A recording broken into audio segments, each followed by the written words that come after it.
Really, really nice. Okay, so where's my so you might take your time writing these scriptures. So I will give you like 5 minutes and let me know in the chat box if you're already on this page of the scriptures or you're done writing the scriptures, okay? So just let me know, guys.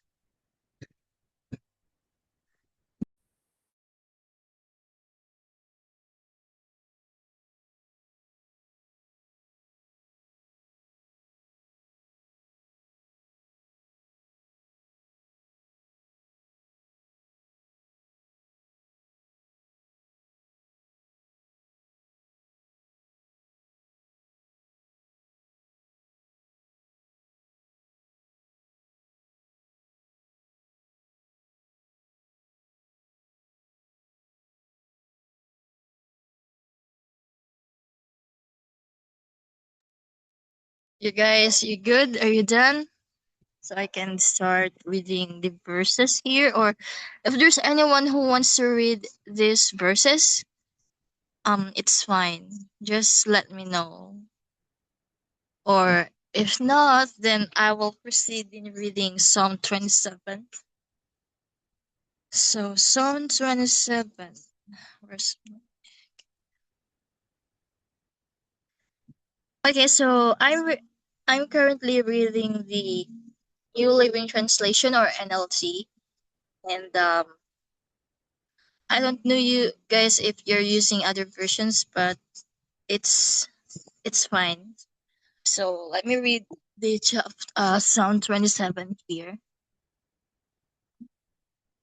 So the Lord is my light and my salvation. So why should I be afraid? The Lord is my fortress, protecting me from danger. So why should I tremble when evil people come to devour me? When my enemies and foes attack me, they will stumble and fall. Though a mighty army surrounds me, my heart will not be afraid. Even if I am attacked, I will remain confident. The one thing I ask of the Lord, the thing I seek most, is to live in the house of the Lord all the days of my life, delighting in the Lord's perfections and meditating in his temple. For he conceal me there when troubles come. He will hide me in his sanctuary. He will place me out of reach on a high rock. Then I will hold my head high above my enemies who surround me. At his sanctuary I will offer sacrifices with shouts of joy, singing and praising the Lord with music. Hear me as I pray, O Lord, be merciful and answer me. My heart has heard you say, come and talk with me, and my heart responds, Lord, I am coming. Do not turn your back on me. Do not reject your servant in anger. You have always been my helper. Don't leave me now. Don't abandon me, O God of my salvation. Even if my father and mother abandon me, the Lord will hold me close. Teach me how to live, O Lord. Lead me along the right path, for my enemies are waiting for me. Do not let me fall in their hands, for they accuse me of things I'd never done. With every breath, they threaten me with violence. Yet I am confident I will see the Lord's goodness while I am here in the land of the living. Wait patiently for the Lord. Be brave and courageous. Yes, wait patiently for the Lord. So, does anyone here notice who wrote this song? Have you noticed, guys, who wrote this song? I'm sure he's a famous um Bible character that this character has new movies that was released from last year. Yeah, from last year. One is a series and one is a movie. I don't know if you guys have watched the David series or the movie. It's really really really good. I can um assure you guys, if you watch it, you will enjoy. Will bring you to tears. Like when I watched the David movie, I was bawling my eyes out like for half of the. I mean, I think it was 30 minutes, and then another 30 minutes I was crying because I can really feel like the movie is kind of like the Lord was speaking to me there. Like I haven't watched the movie since I mean the David movie since it was released in theaters, but I was able to watch it online on this app that I downloaded, and it's all free and it's really really good. I mean, I think that was the movie that I was really waiting to be released in the movie HD that I'm using to watch movies. Yeah, I know, right? David movie gives you excitement. Like, yeah, for real. When I saw the um David movie was already in the app, I screamed. I was like, "Oh my gosh, it's already here! I need to watch it," because I was really waiting for that movie. I really wanted to watch, but if you watch it in Philippines theaters, it's kind of like it's costly. So I'd rather wait 2 or 3 months to for them to release the movie where we can watch it free. Yeah, and the House of David series, it's good too. I mean, um, the scene that really, oh my gosh. Okay, so just give me a moment, guys. People are joining. Just give me a moment.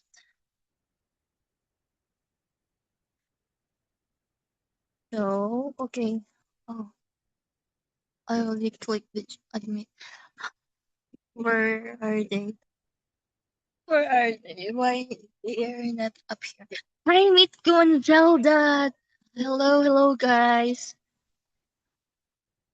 Yeah, it's a cool series. So I like to recommend you guys to watch Christian or faith films because it's kind of like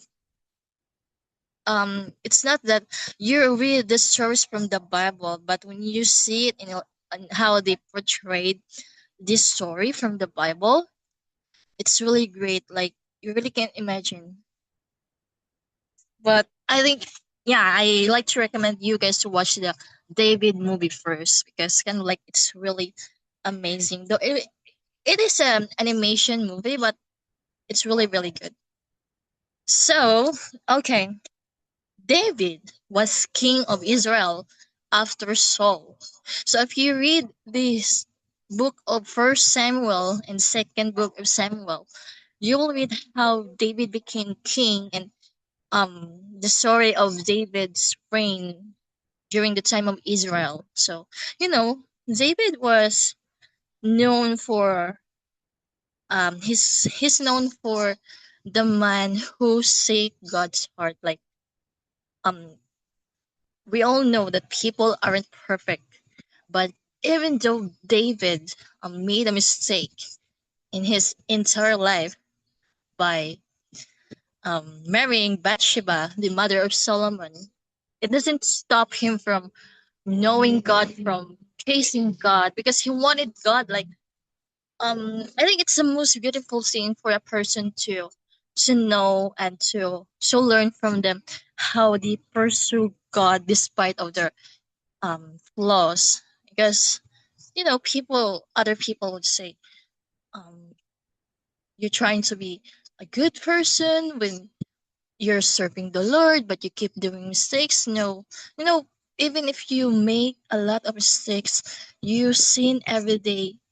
God is just, He's just a really understanding Father to all of us. He doesn't judge us. Like, He won't say to you, "Hey, Elijah, I don't want you to pray to me because you sin every day." No, God isn't like that. Like, He's just waiting for us to come to Him to pray for Him.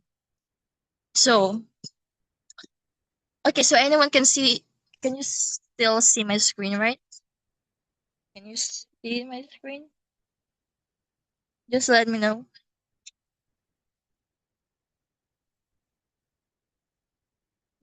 Okay. So I will read the other verses. Okay, just give me a moment, guys. Bora Bari is joining us. Okay. So, oh, you can no longer see my screen. Why? Why? Why did I lie? Okay, let me do this. Okay, so anyone can you all see my screen? Like right now. What about now, guys? Can you still see my screen? If you can, just let me know in the chat box. Okay, so Manchester, the verses that we're gonna read is yeah, I already read the Psalm 27. So now I'm going to read the Philippians chapter 4 verse 6 to 7 and Psalm 56 until Romans. But if you guys, does anyone want here to read the Philippians Psalm? It would be great if someone would um you know would present to read the verses, or if not, okay, I will proceed. So in Philippians chapter 4 verse 6 to 7, so it says, don't worry about anything, instead pray about everything, anything and everything. Tell God what you need and thank Him for all He has done. Then you will experience God's peace, which exceeds anything we can understand. His peace will guard your hearts and minds as you live in Christ Jesus. So this verse studied this verse in our last Bible study meeting, but now it's here again. So it can only mean one thing. So in Psalm chapter 56, verse 3 to 4, it says, but when I am afraid, I will put my trust in you. I praise God for what He has promised. I trust in God. So why should I be afraid? What can mere mortals do? And in John chapter 8, verse 12, Jesus spoke to the people once more and said, I am the light of the world. If you follow me, you won't have to walk in darkness because you will have the light that leads to life. Wow. And in 1 Samuel chapter 24, verse 10, this very day you can see with your own eyes it isn't true, for the Lord placed you at my mercy back there in the cave. Some of my men told me to kill you, but I spared you. For I said, I will never harm the king. He is the Lord's anointed one. So First Samuel chapter 12, verse 15. But if you rebel against the Lord's commands and refuse to listen to him, then his hand will be as heavy upon you as it was upon your ancestors. Psalm chapter 119, verse 105. Your word is a lamp to guide my feet and a light for my path. And lastly, the Romans chapter 8, verse 31, verse 32. What shall we say about such wonderful things as this? If God is for us, who can ever be against us? Since he did not spare even his own son but gave him up for us all, won't he also give us everything else?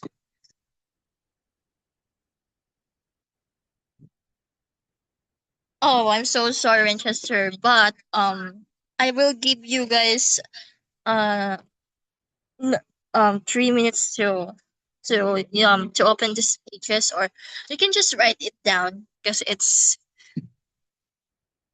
also included in the topic discussion. So I will start in 3:30 exact. So don't worry, guys, if we will take much longer in studying because it's I mean I love this topic. It's kind of like it's speaking to us all. So just let me know if you're done writing the scriptures or you already have this Bible verses in your Bible? Just let me know. Okay. Okay. Okay. Okay, Winchester. Okay, so I will go to the next page now. So, how does true prayer drives out fear? Hmm. Why isn't working? Okay, here. So I already read the entire Psalm 27. So, oh my gosh, I think there's this verse that page I skip. Wait a minute. Okay, so it's the next one. So, fear and worry are some of our greatest problems. We usually worry about financial, security, our family, careers, and even our health. God's heart for us in this matter is shown in Paul's perspective in Philippians chapter 4, verse 6 to 7. We are to be anxious for nothing, but in everything choose to pray and give thanks to God even for the challenges, and His peace will be upon us. But we do worry from time to time, and we must process this. We'll look at how David dealt with his fear through the wonderful Psalm 27. Here we see a very personal connection with God in verse 1. He is his light, salvation, and defense. He further writes about the confidence in the midst of danger in verse 2 to 3. True prayer drives out fear. So, how do we pray this way? So, number one, anchors in God's character. So, when you have problems, don't focus on the problems immediately. Choose to focus on God. Because that's the problem with the people. When they have problem, instead of looking on the positive side and focusing God, they choose to focus themselves in the problems. Like, oh my gosh, how should I do this? What should I do? How do I deal with this? Like, you forgot that you have God. Like, when God is, beyond powerful.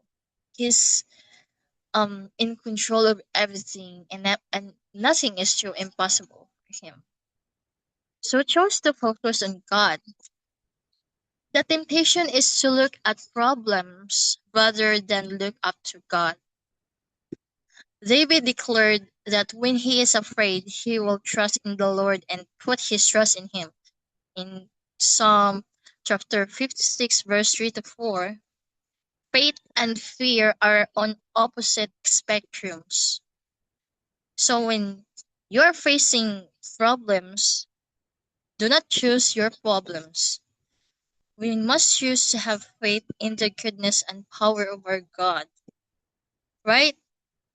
Because other people, when they have problems, they forgot that God can do anything. If we just like come to Him and talk to Him and pray to Him, like, God, I have study exams tomorrow. I want to pass this. Can you help me and guide me so I could pass the exams? Like, it's not that hard for you to come and tell God something or pray to God. Because other people when they're having problems, yeah, I know. Like some like people like me sometimes when yeah, like just what happened last week. So kind of like I lost my focus on what God wanted me to do because I was focusing myself on my emotions, which is still like very hard. But at the end of the day, I talked to Him. I prayed to Him like, God, it's too heavy to carry. I mean, the burden inside me. It's kind of like I don't want to do this. So can we just do it both? Like, can you? lend me your hand, and so I would feel like I'm okay. And some, like, someone is just, I just wanted someone to be there for me, and that's when I need God. So God's characteristics mentioned by David in the first verses were the same descriptions that Jesus used when introducing himself in John chapter 8 verse 12. I am the light of the world.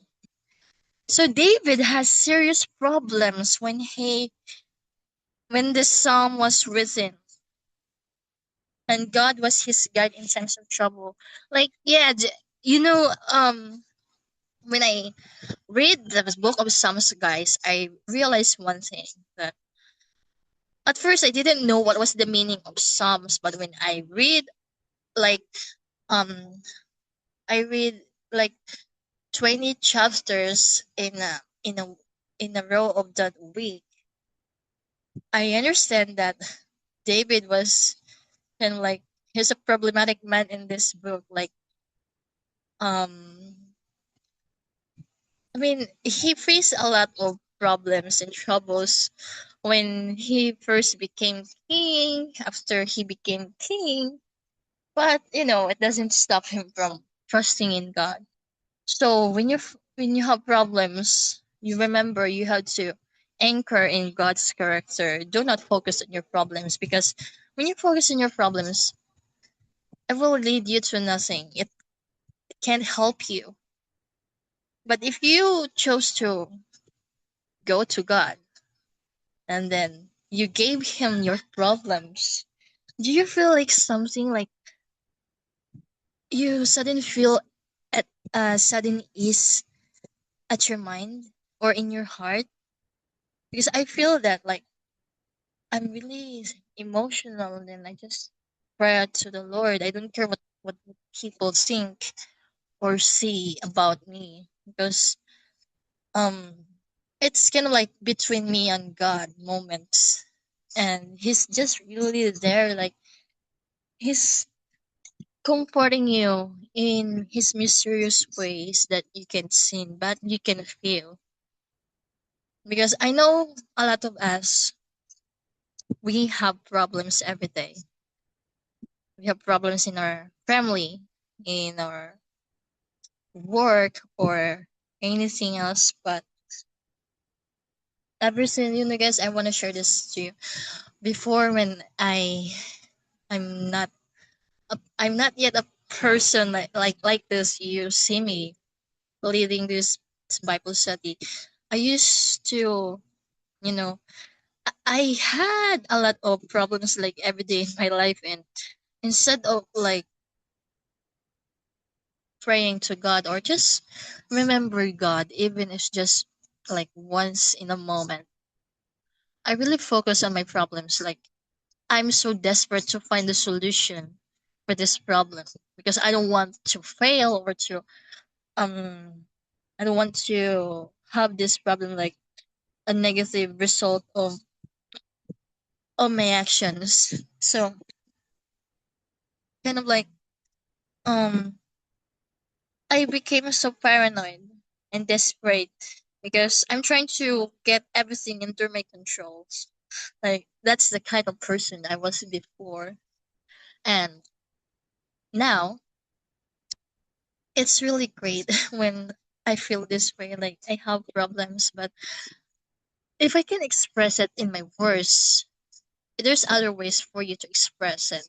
Like, you can write down a letter to God or anything, or you can speak to him through your mind. It doesn't matter, as long as you choose to run to God when you're facing your problems.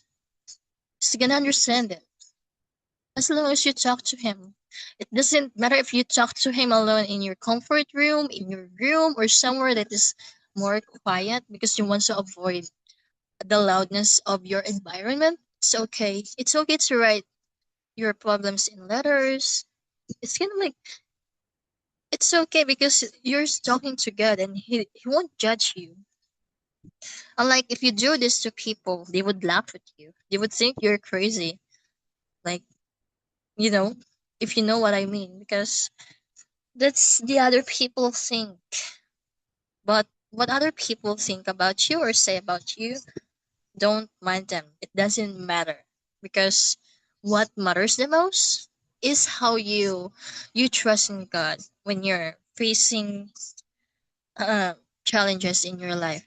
You're trusting Him, just like what happened to us when the calamity hit us. So, guys, I was walking those angry waters, but in my mind, I'm speaking to God while we're crossing the waters that could drown us in a minute. I'm talking to God in my mind, and you know what really happens? What happened that time? When you cross the water, if you step on something, you can really step anything like sharp or something. But for me, I kind of like feel someone was guiding my feet not to walk in this path. Like, you know, just give me a moment.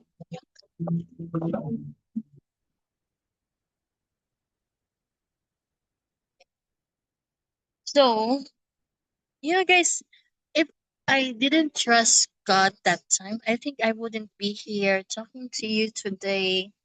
Um, Getting to know each one of you guys. I mean, I'm really grateful. Like, that was the worst tropical cyclone that I ever had in my entire life. It's really the worst. And I couldn't imagine people felt during that time, because I can hear them screaming and crying. But I was just like, I'm walking and I'm talking to God inside in my mind. And what happened is, what happened next that time, it's really, really great. And you will see how wonderful is God. Like Jesus said, if you have a faith in the size of mustard seed, everything will be given to you. Like, everything is possible. Because if you pray and you don't have faith, it's kind of like it's nonsense. It doesn't have like they have people have a term about this, but I forgot the term. But it's kind of like um an empty. You're kind of like an empty shell. So you have to be like, when you pray, have faith in God. Like, you believe that God is beyond control. That is everything that I pray for. It's gonna work, because I believe in God. I trust in God that He will let this happen. He will make it happen. Like, He will give me this, um, the thing that I need. That I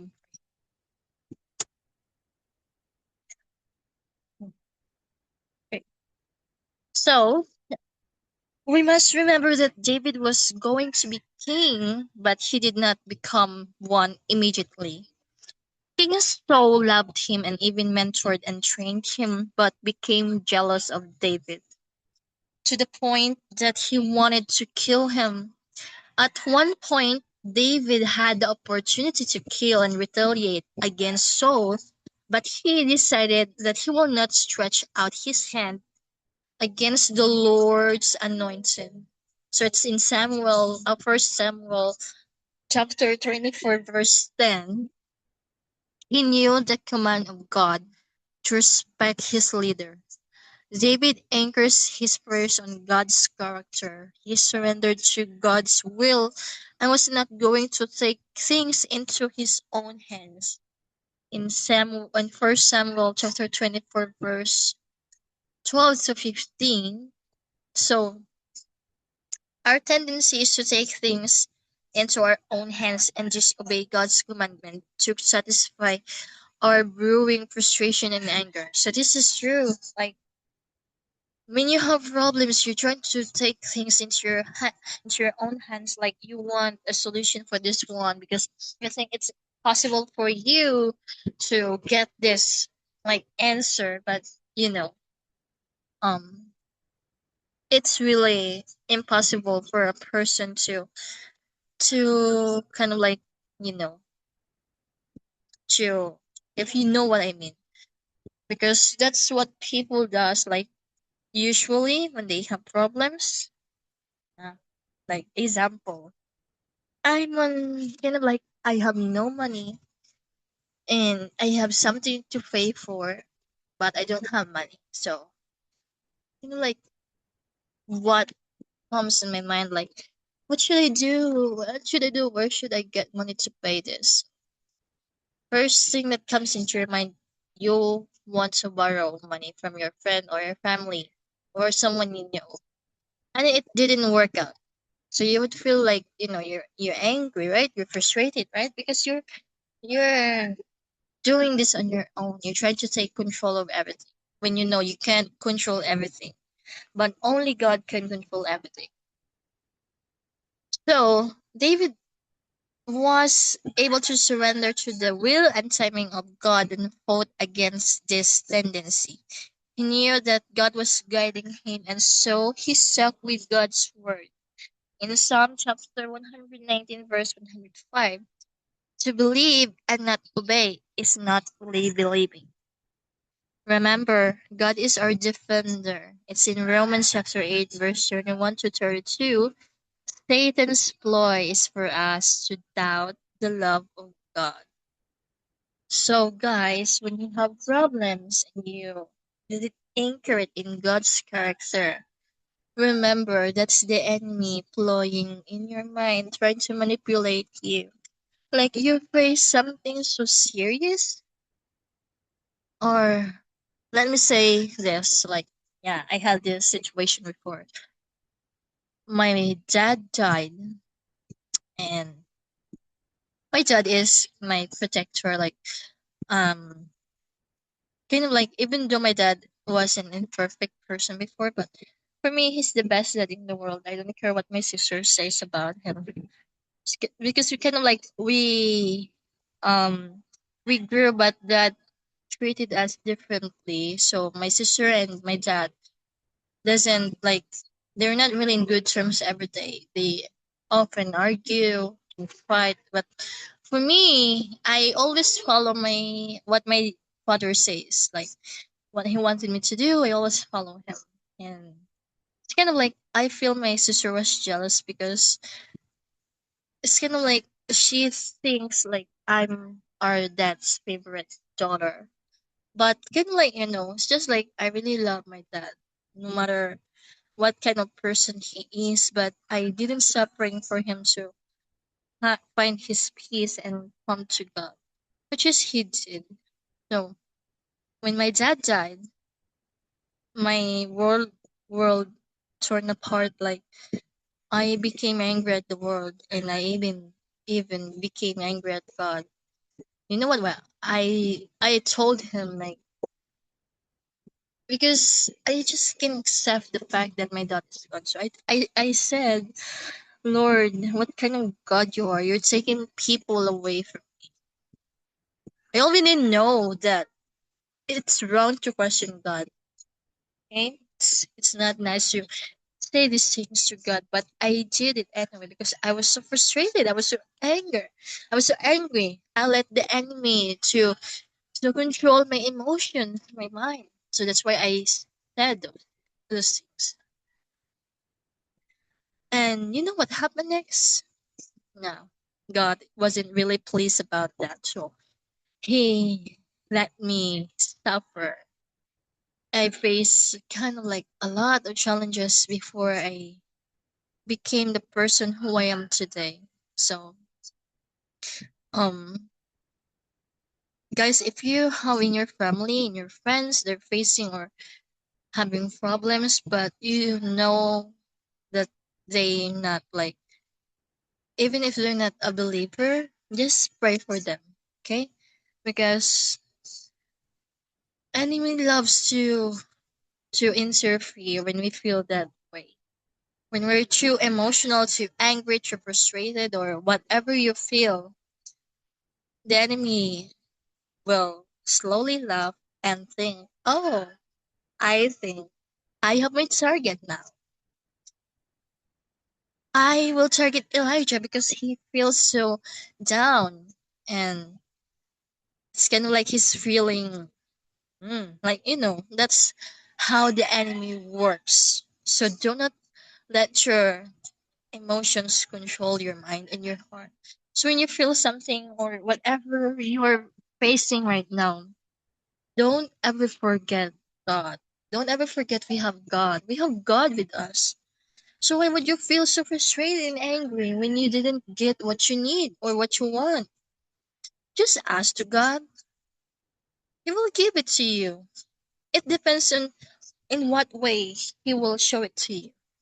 Or sometimes God wants your attention to listen to Him, but when we're angry, we tend to shut the world out. We don't want to hear anything from people on what they are trying to tell us. So yes, I know I'm a person, I'm a human, and I'm so sorry, guys, if yeah, I know I haven't been active much as lately because um this week for me has been really hard, but I'm trying to fight back because I'm on my spiritual warfare and everything is going so intense. Like you want to give up, but for me, I don't want to give up. Kind of like I'm I'm fighting for it every day because I don't want to be away from God again. Because being away from Him, it's really hard. You're weak and you're hopeless. And I'm so thankful for the people here that messaged me.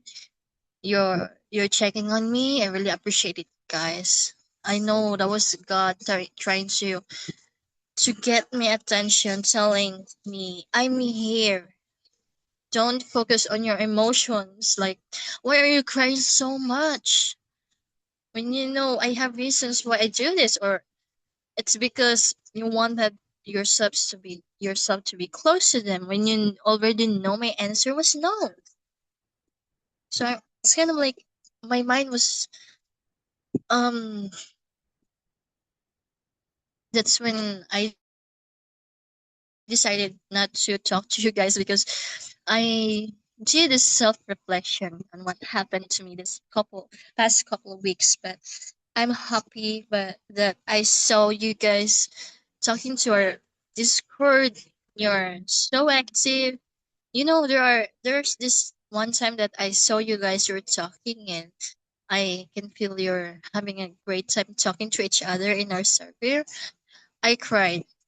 Like I cried because no, God gave me you guys. Like I couldn't be more grateful to God when I'm feeling this way, but you guys are still there.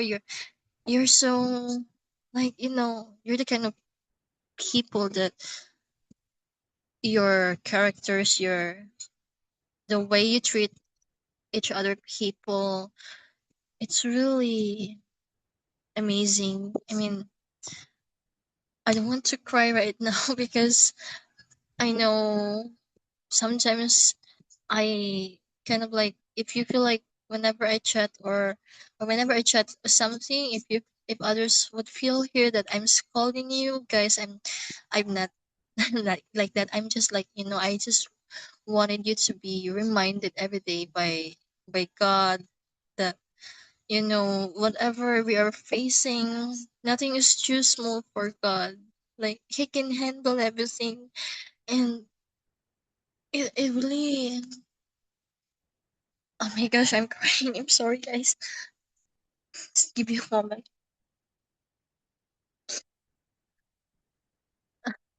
Okay, so this past few weeks, guys, it's really hard for me, and I'm trying to keep myself up. Like I don't want to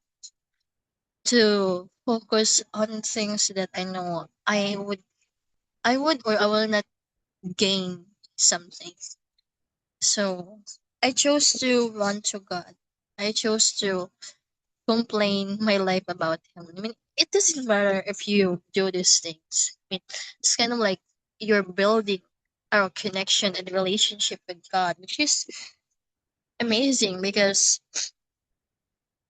it's kind of like a father and a son, or a father and a daughter moment. So whatever you're yapping about your life, because something happened, if you yap it to God, don't worry. He's just right there listening to you, and he already knows what you need. He already knows what to do. So keep on trusting him. Don't doubt him like God has abandoned you or ignored you. No, don't ever think that way. So number two, seeking God's presence. So I would like to ask anyone here, when you pray, do you seek God's presence? Like when you pray or whatever you do every day, do you really seek God?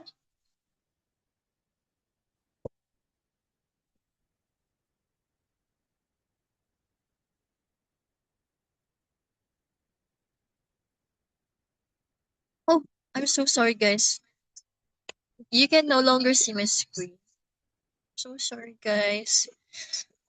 It's sharing. Why does it keeps? Hey, what about now?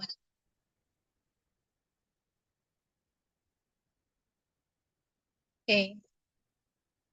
Oh, thank you, my friend. So I'm reading your messages here. So okay, so it's nice.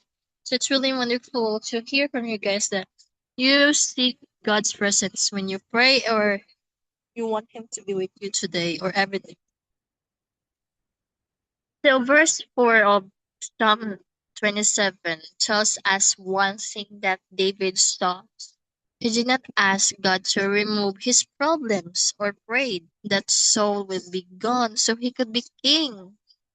David's one thing, his purpose in life was not to be king, but that he may dwell in the house of the Lord and behold the beauty of the Lord in his temple. The greatest blessing for David is God's presence, and desired for nothing else apart from him. In Psalm chapter 16, verse 11. So this was his entire preoccupation, to worship and behold the beauty of God.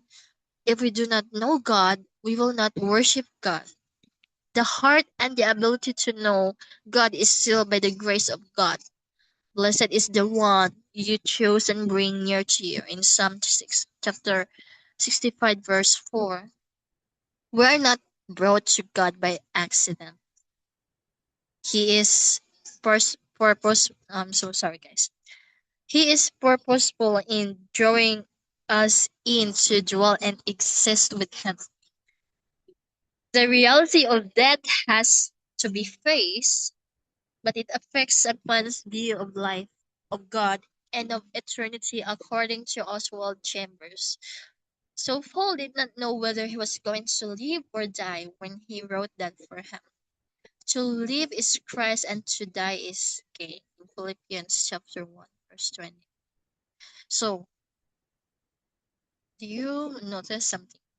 So, David, yeah, I really love David. He's my second favorite character in the Bible, because the first one is Jesus. Like, yeah, I really love Jesus. And the second one is David. So, okay, guys, I don't want you to be confused. So, Jesus is descendant of David, because David came from the tribe of Judah. And I don't know if you read the first book of Chronicles, where God promised David that from his line the Messiah will came from his line. Like, the Messiah will be David's descendant. So it's in the first book of Chronicles. I forget what this chapter was, but it was written there. Like, it was a beautiful promise. Like, if I were David, I would feel like I would bawl my eyes out, because I can't believe that the Messiah will came, or will come to my line. So it's It's an honor. Like, how does it feel that Jesus came from your line? So, when God promised you, he doesn't turn back on his words. Unlike people, when you promise you to give something and then they were not able to give you the thing or stay true to their promise to you, it's heartbreaking, right? It's disappointing, right? When you know. And I know the people would you often use this term. Promises are meant to be broken. I don't know if you hear this, guys, but most of the people, especially in young adults and in teens, they they live with this um saying because they focus on something instead of focusing their attention to God. So when I realized that promises are meant to be broken, like when I think about it, how could you say that when even when God promised you something, He doesn't turn on His word. Like He doesn't turn back from His promise to you. He's true to His words. So kind of like whenever I hear that word, I really don't want to hear it or um read it anywhere or even in online because it's kind of like you're being ungrateful. Why would you say that promises are meant to be broken? If you just read the Bible, how many times that God promised his people? It's not just one time, but it was many times. And God did not turn his back. He stayed true to his words. But people are just people and they're being ungrateful. So don't think that way. Okay? So when we seek God's presence, think and ask yourself, why do you need God's presence? What do you need it for? Do you often ask this to yourself? Because to be honest, guys, I ask this every day to myself. Whenever I pray in the morning, I would ask myself, why do I need God today? What do I want to do today? What do I need Him for today? And then I will just pray. Especially in my life, I often seek God's presence so I could be more courageous and fearless person that whatever the people are throwing at me, I will not cry. I will not be afraid. I will not be emotional or be affected by what they are saying about. But I care what would God say about me because God knows you well. Before you even born, God already knows you. He created you in your mother's womb. So compared to those people that you know or you see every day, why would you care about what they say? It doesn't mean you stop seeking God's presence because you validate people's opinion rather than God's opinion about you. So when we seek God, you really need to ask yourself, why do you need Him? Why do you seek God's presence? And when you have God's presence, do you notice one thing that will happen immediately? The people around you will um become a different person suddenly. Because you know why? It was the devil. It was the enemy.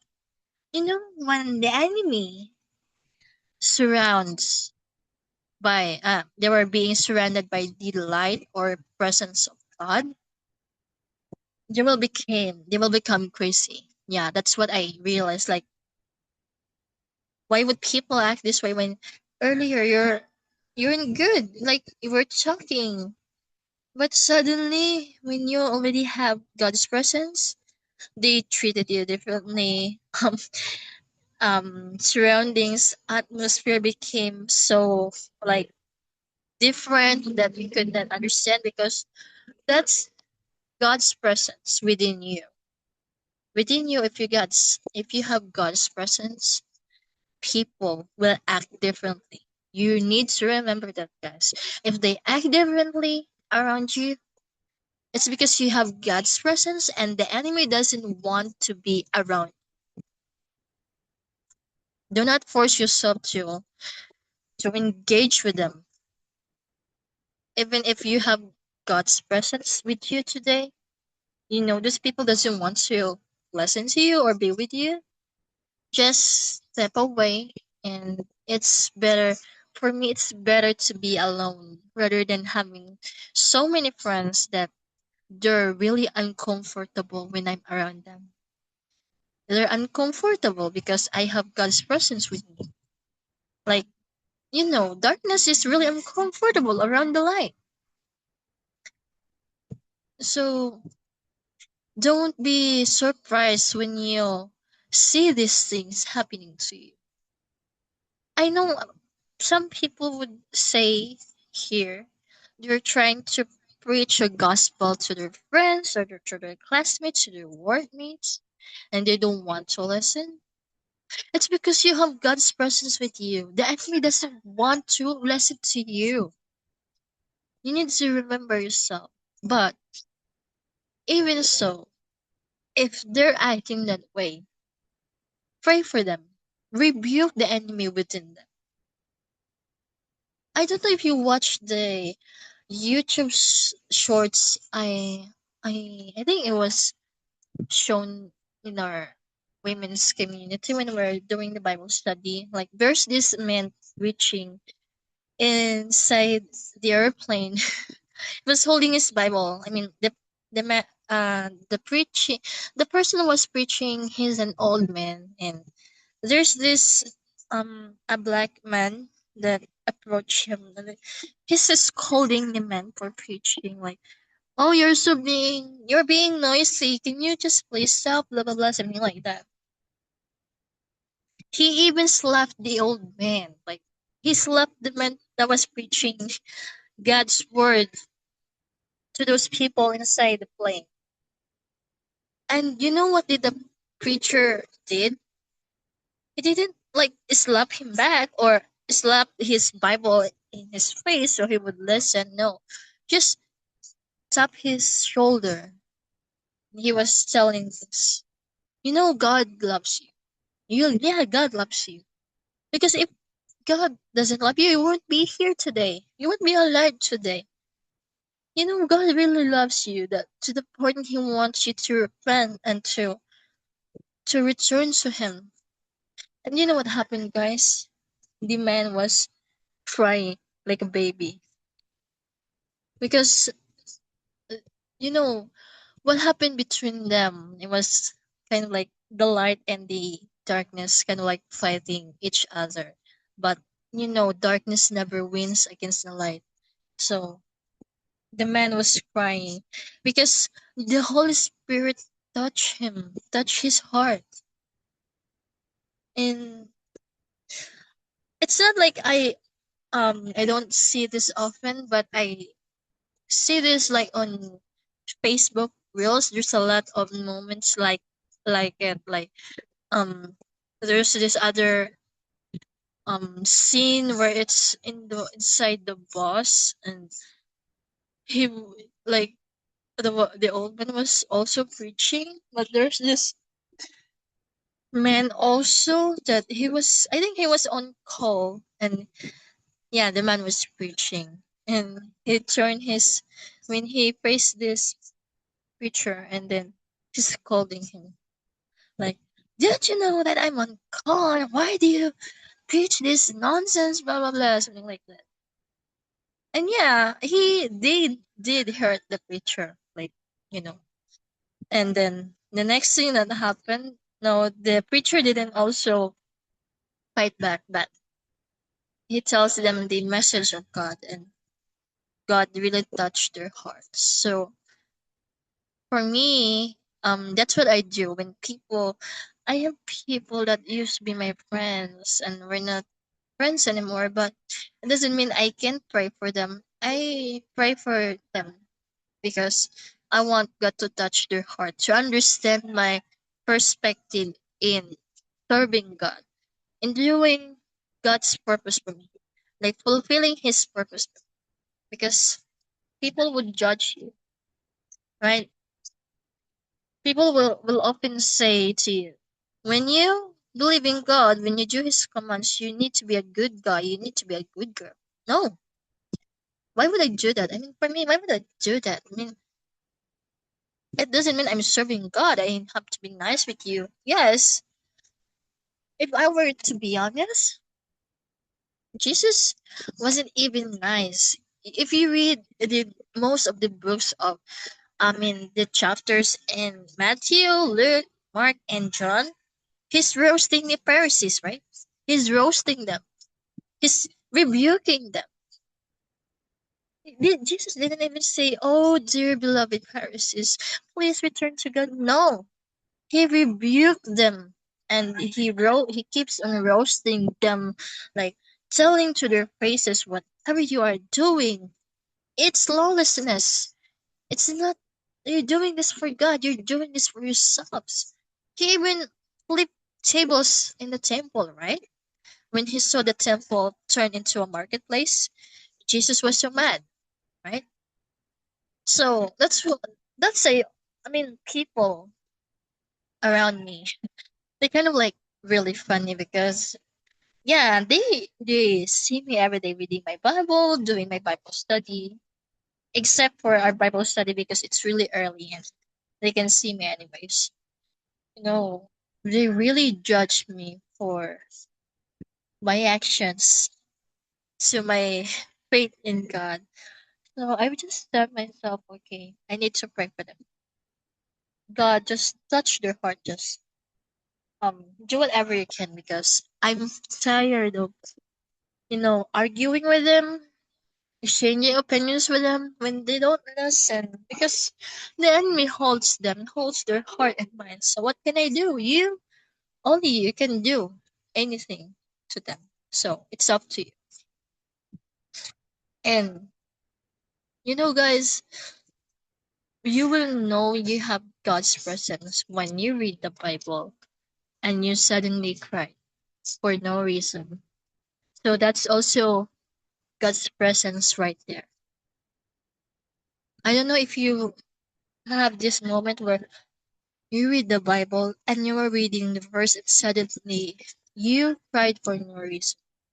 I don't know, guys, if you also experience this, but every time I read my Bible or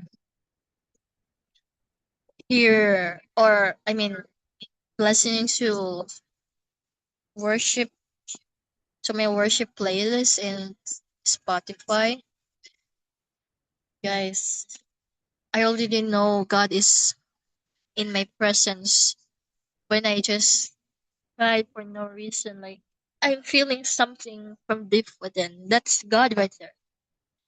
God is with you. God is telling you He's right there with you. Others say, I don't know what others say because their opinions for me, it doesn't really matter, but I really care about God's opinion or what people would say to me or what He wants to tell me. I really care about it. Like when um, I think I, yeah, I read the book of Nehemiah. This book was about getting your it talks about getting your priorities straight. And God really talks to me there, and I just cried like, okay, so you're telling me to get my priorities straight because you already know that I'm turning my attention to playing video games, to watching these word movies that I shouldn't be watching. Yeah, I cried right there because I know it was him telling. telling me this message. He's, he wants my attention. So that's when I feel. But I don't know if you guys, other people would even cry if they, for some instance, I don't know if all of you here have already watched The Chosen, but tell me one episode that made you cry, like out of nowhere. Did you cry in while watching The Chosen in some episodes, or in on what season you watch, and then there's this one episode that made you bold your eyes out? For me, the episode of the woman who was bleeding for 12 years. I mean, it's not a coincidence because that time I was also bleeding for 2 weeks. And when I watched that, when the woman was healed by touching the garment of Jesus, I cried right there because I know that if I pray to God that moment, He will heal. Like, I really believe it. And that was the moment where God was trying to get my attention. He was calling me to return to Him, to surrender to Him. So when I see God's presence that time, it was really intense because the enemy made me sick right away. The enemy doesn't want me to return to God, but I fight. I keep on praying. Like, I was awake for entire night. I was experiencing a lot of health discomforts. I keep on praying. I keep on praying, trusting God that I will overcome this. And the next morning, I feel like I'm renewed. I'm reborn. Like, I'm a different person. Something within me was changed because God's presence really changed me into person that here speaking to you guys, teaching these words of God to you guys. I mean, to be honest, guys, I'm a person who usually stutters when I'm doing or kind of like even um answering a question in in meetings like this. Before, I'm a shy person, guys. Like, to be honest, I'm a shy person, but right now I'm no longer shy. I mean, I'm just being confident because I know God is with me and He's guiding with me in everything that I do. So um I have nothing to shy about except for, yeah, except for if I meet you in person. I don't know. I think you would think that I'm a deep or a mute person because I would, like, I literally know doesn't start a conversation. Like, because I'm scared if you might judge me the way I talk or you hear my accent. It's kind of like, oh, it's kind of like embarrassing, but it doesn't matter. So, okay, wait, let me read your messages. Okay, so let me read your um messages here. Wow. Yes, that's the right. So, I'm so sorry, not Elijah, it's Winchester. So, Winchester said, do not let the thoughts of giving up take control of your mind. That's the enemy attacking. Sometimes we feel God is doing nothing, but He always works for our good. Everything you are passing through right now shall pass, and you will thank God by that. I mean, yeah, that's true. That's really true. I mean, what happened to me? Okay, so let me share this to you guys. Short version. So people here no longer talking to me or um talking to my or playing to my kid because the owner of the place called them and they were threatened that if they will let me help them or talk to them, there will be a $17 deduction to their salaries. So imagine How would you feel when you witness some kind of these things and didn't even give you a specific reason why? Guys, I cried. I mean, they're good people, and I'm also praying for them. And to be honest, guys, I love helping people without asking anything in return. It's okay if you give something for me, then thank you, I appreciate it. But if you don't, it's okay. I still appreciate it. But the people here, I think they're I don't know what they what they're thinking right now, but it's just I had the worst emotional breakdown in the last couple of weeks. That's why I wasn't talking to you guys because I was so emotional. And before it all happened, I prayed to God for 2 weeks. I prayed that for the truth will come out why they are doing this to me.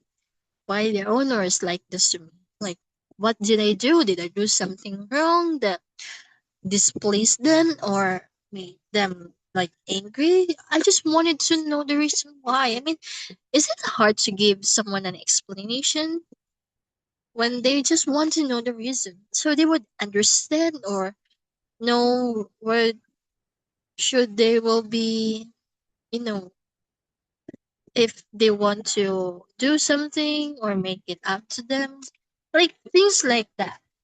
But I didn't get any explanation from them if I didn't, if I didn't pray to God. I will know. I think I know nothing until today. When I hear the truth behind it, guys, it broke my heart. Like I had the worst emotional breakdown that moment. The moment I hear from a friend also that she was telling me like this is the reason why I really cried. Like for 3 hours that night, I cried, and that's when I started to think like I shouldn't be talk to them. Like why would I talk to them? They're ignoring me. Yeah. So the moment I started to focus on my emotions rather than telling God, so that's when the moment I will feel I don't want to talk to you guys. I want to delete the server. Like yeah, this kind of dirty thoughts from the enemy. But at the end of the day, I said, I'm having enough. So you're using this situation to discourage me, to pull me away from God. No, I won't let that happen. So I've been, yeah, I kind of like, I know the enemy can hear what everything I say. Because for me, I'm his favorite target, like most of the time. Because when you're doing things for the Lord, you're building a strong connection with the Lord. That's when the enemy tries to stop you to interfere right away. Like they don't want you to have your breakthrough from God. Like they're really desperate to stop people from returning back to God to hear his word. So don't let that happen to you. And I'm really thankful you to the people here that messaged me. I mean guys, you really reminded me on what should I do. I'm really, really grateful to you guys. I mean this community, the people here, you're such a blessing guys. This is what I exactly need. I mean, I pray to God what I need every day. Yeah, I say every day, not just like for today or tomorrow or just one, but every day. Because He knows what I need. I mean, I'm not asking for what I want. It doesn't really like appropriate for me to ask something I want because if I want this thing and then what happened next, I didn't like what happened, so it's kind of like you're compromising there. So you should ask for what you need because our God, our Father knows what we need.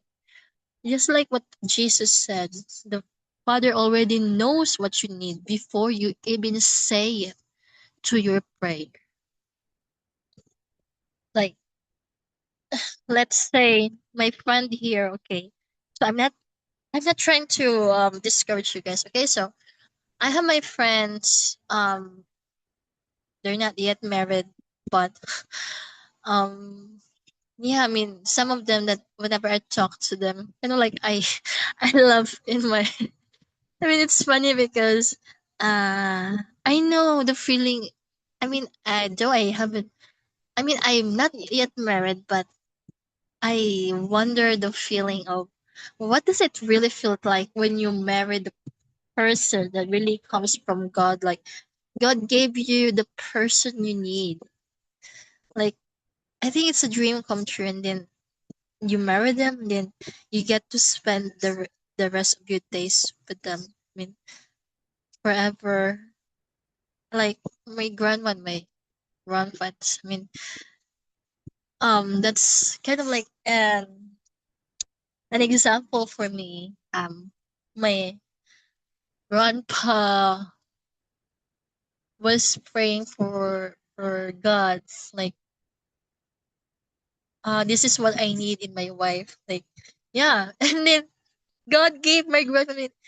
They have a cute love story, but um, I really admire how my grandma loved my grandfather. Like my grandfather died early, so my grandmother. I often ask my grandmother, why didn't you like try to get married again or love again?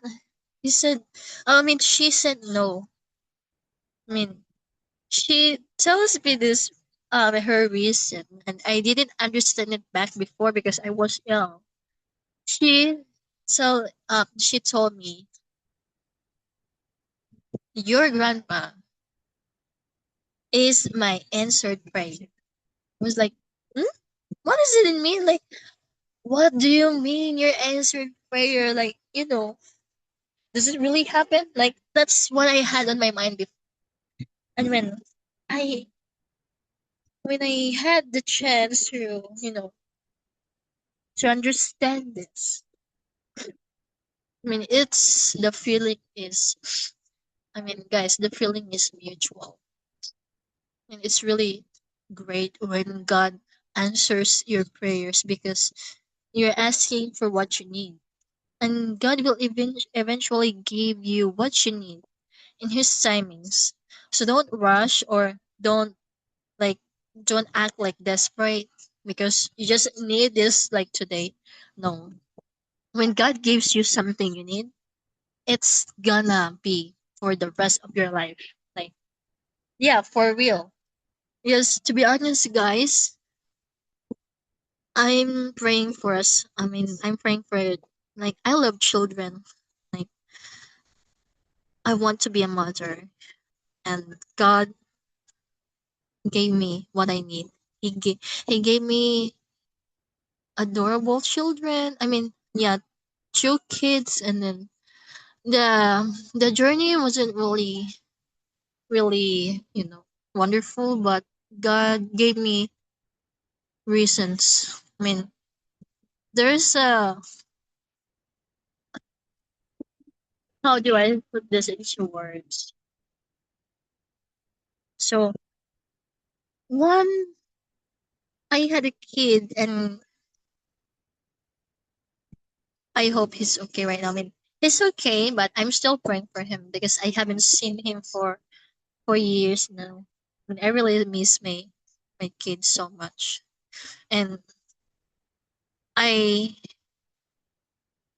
had 5 times miscarriages, guys, and I thought that was the end of my life. But I just prayed this to God when I was on the comfort room. I was feeling so much discomfort that could literally kill me like right away. I just prayed like, God, please give me another child. Like, I don't care if you just give me one child. because I feel like I'm not complete. Like I just want to experience how do I mean having a child. It's a precious blessing. And just give me a miracle baby. Just like, I'm not on my right mind on that moment because I was so clouded by different thoughts, but God did answer my prayer. I mean, He did give me a miracle baby. I mean, my youngest kid, and he's such adorable. I mean, every time I look at my son, he always reminded me how good God is. Like the goodness of God.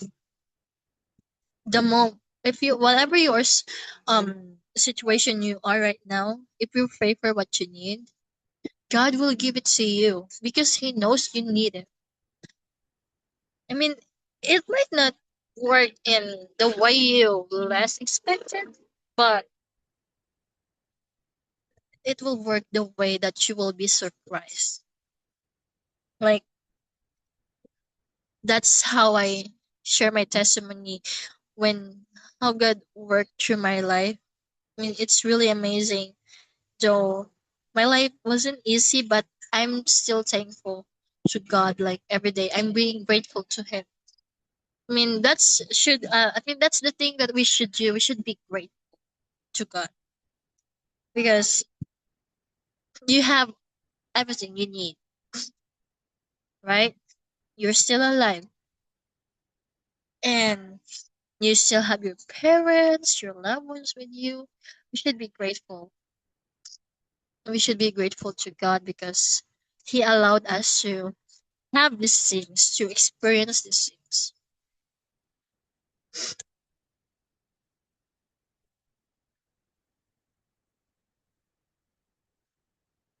Okay, so guys, can you still see the screen, right? Can everyone let me know in the chat box?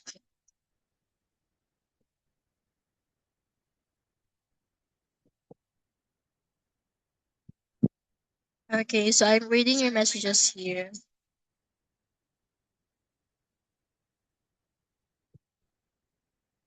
Uh,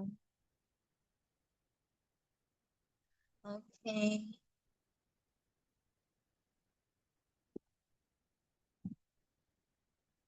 okay. So where am I? Hmm,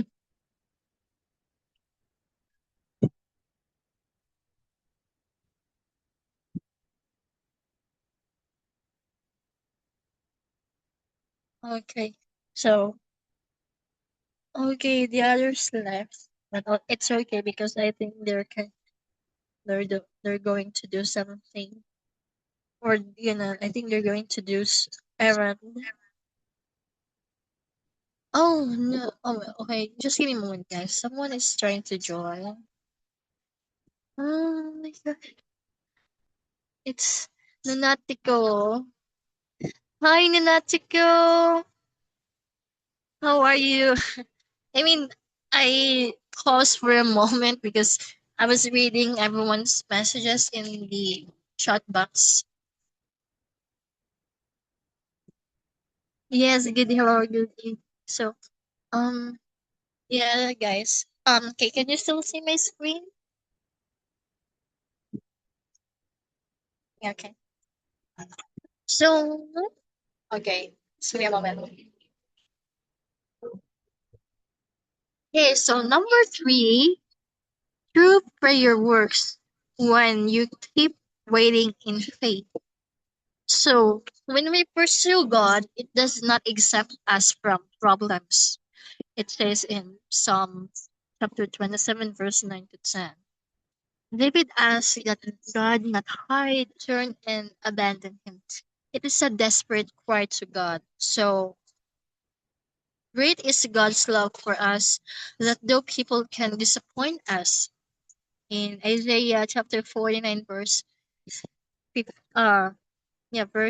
to 16. Just give me a moment, guys. I think my recording stopped. Just give me a moment. Ah, no, no. Ah, did it stop? Okay, so it's oh, it's stopped. No, like yeah, it really stopped. Why?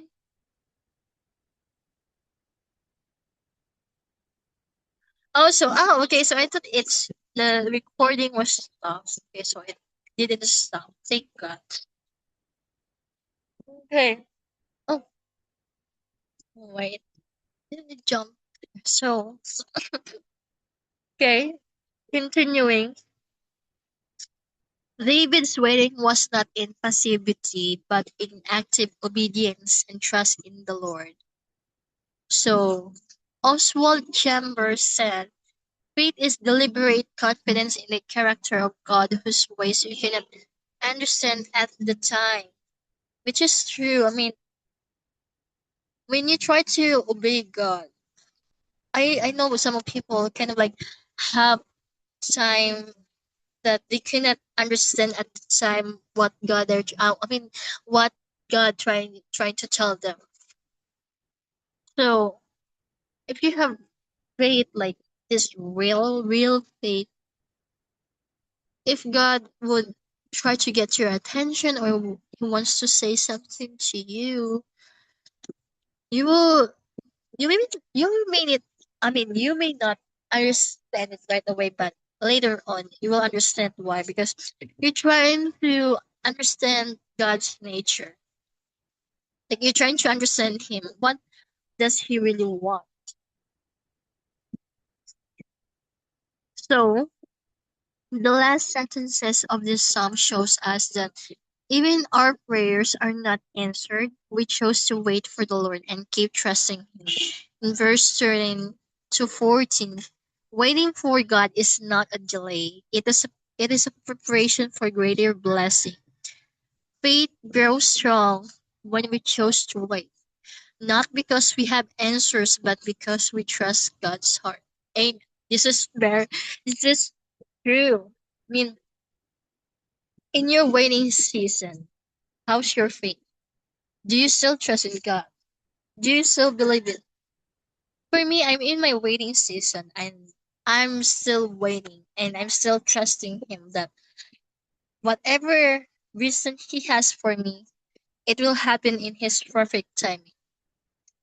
I don't know if it's gonna be next month, next year, next week, or next 5 years. I don't know. It's only God knows and it's up to Him.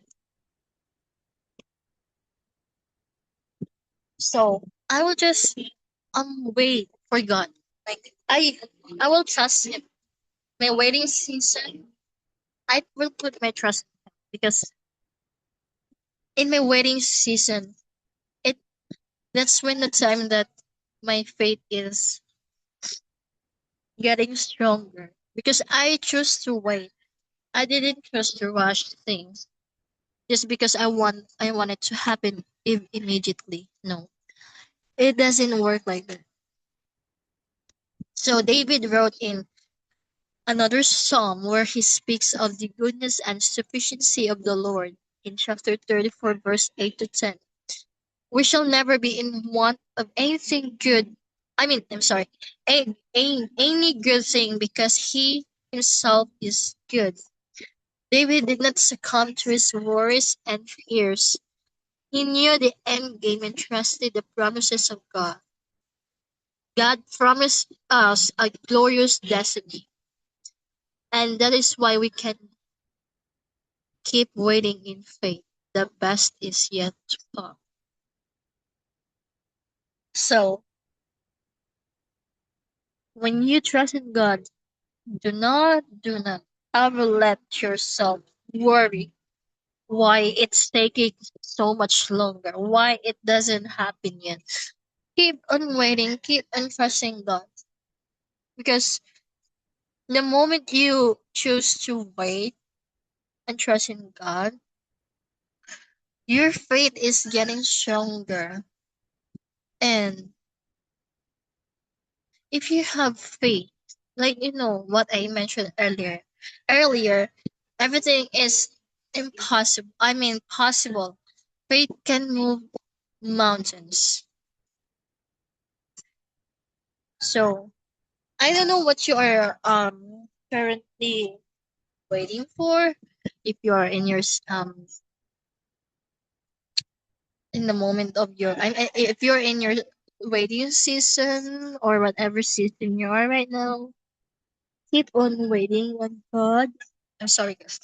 Um, keep on waiting, keep on trusting Him, because like this, God promised us a glorious destiny, which is God promised us an eternal life in His eternal kingdom in heaven. Isn't it a wonderful thing? What if you think you will have a wonderful place in heaven, and no one has ever saw the heaven, or like, if you know what I mean. So everything in heaven is new. Like, I don't know if you read this in book of Revelation, where it says we will have a new life and a new body in heaven, because the old things has been destroyed. Doesn't like God doesn't no longer need you to have these things from your life here on earth, but you are renewed. You are new there. You will have this body where you will not die. I mean, time doesn't exist there. It's kind of like it's for eternal, forever and ever, for infinity. So that's also the one thing I'm also trusting in God.